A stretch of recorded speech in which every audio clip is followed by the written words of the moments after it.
in September last year, I had the opportunity to go to Ireland. And I'd never been to Ireland before. It was something that was on my wish list, if you like. I wanted to see the Giant's Causeway in particular. But one of the things that we did was, and this foxed my geography a bit, because geography is not my strongest point, but we went to the northernmost tip of Southern Ireland. Okay, get your head around that. The northernmost tip of Southern Ireland, which is called Malin Head, and it's way up, in fact, further north than the Giant's Causeway. And it was windy.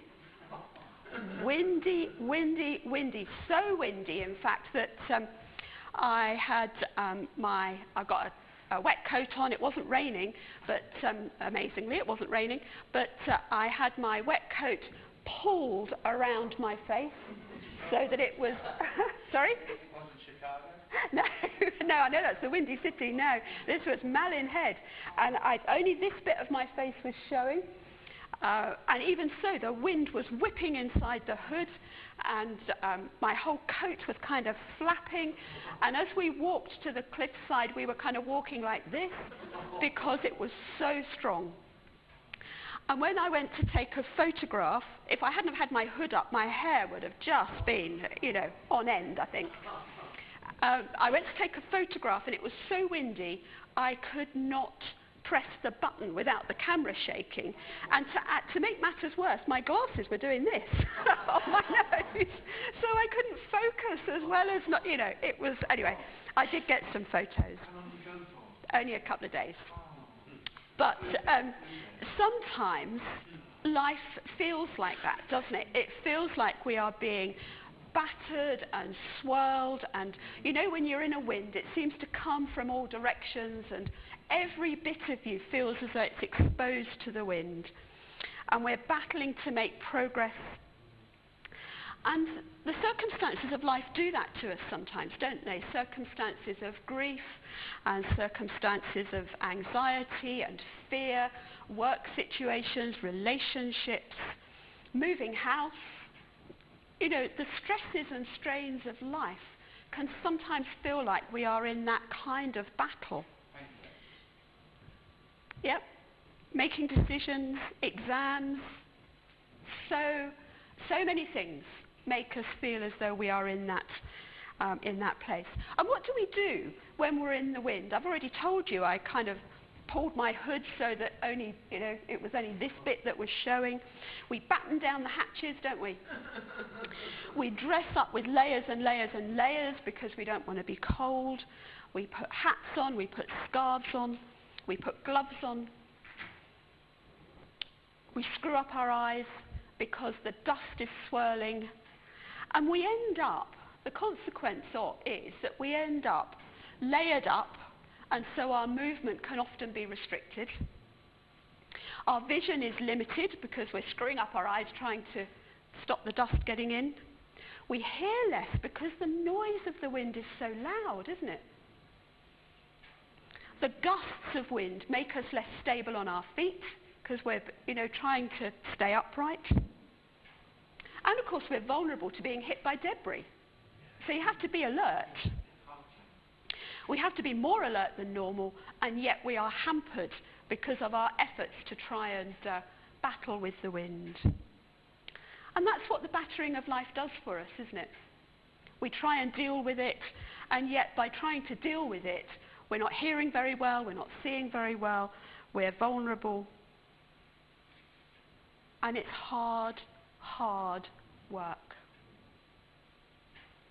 We are going to look at a story where the disciples were battling with the wind. And you'll know this story very well. It's Mark chapter 6. I'm sorry about the microphone. I don't seem to be able to turn it away.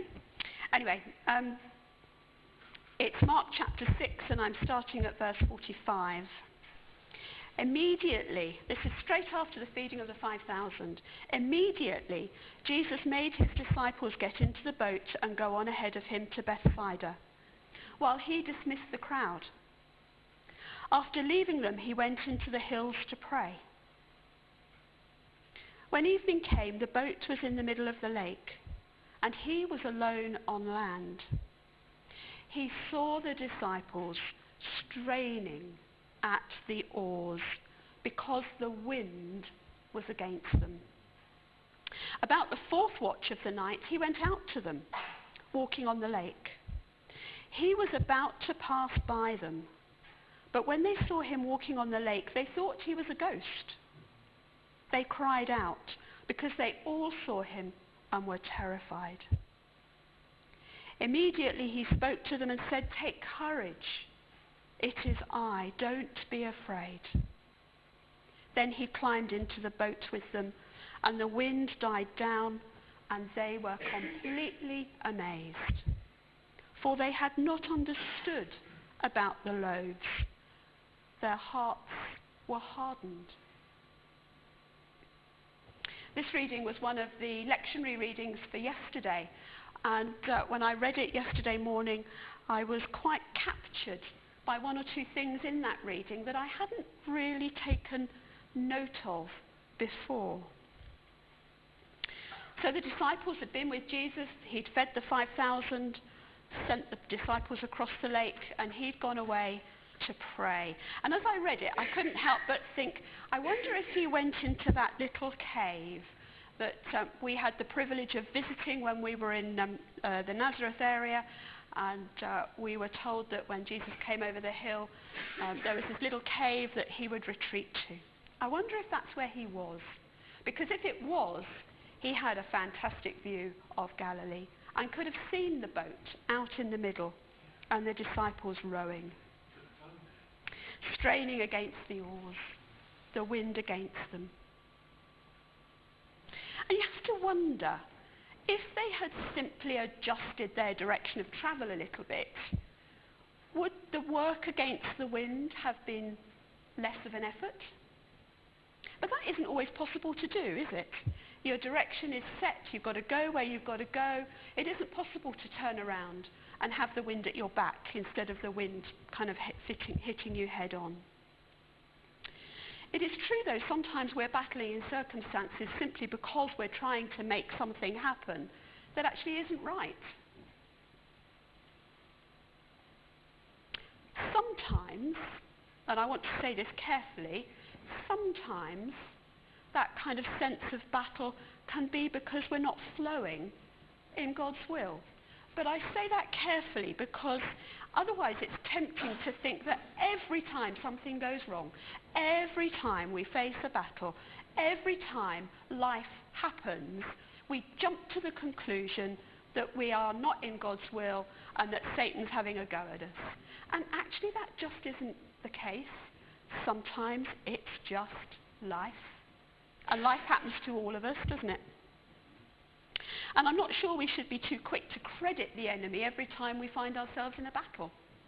I think he gets too much honour in that way. But it is time to keep our eyes on the Lord. In the verses that I've just read, it says the disciples were straining at the oars. And you know me, I like to know the meanings and the roots of words, so I looked up what it meant that the disciples were straining. And I was surprised to find that the word means tortured, torment. It's a word that is applied to the testing of metal, to question by torture, to vex, to harass. So there is no doubt that this was a testing wind for them. We could say that they were tormented by it. They were physically, emotionally, and probably spiritually in deep water.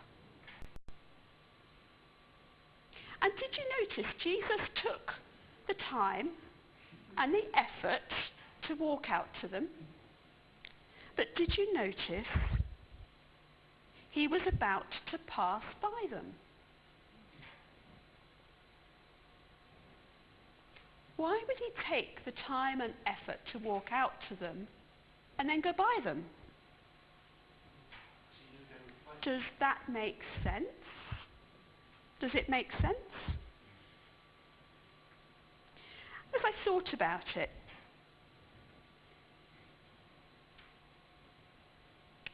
he would have gone by.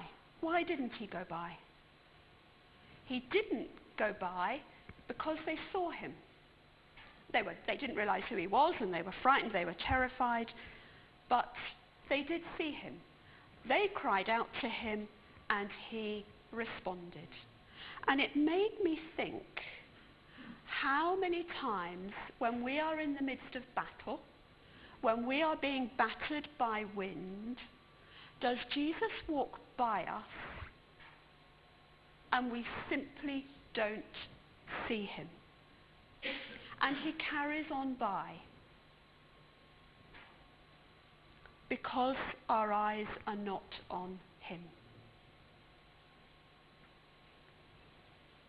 The disciples had probably taken their eyes off him, off the amazing things that they had just seen him do, because they were in a battle for their lives, really.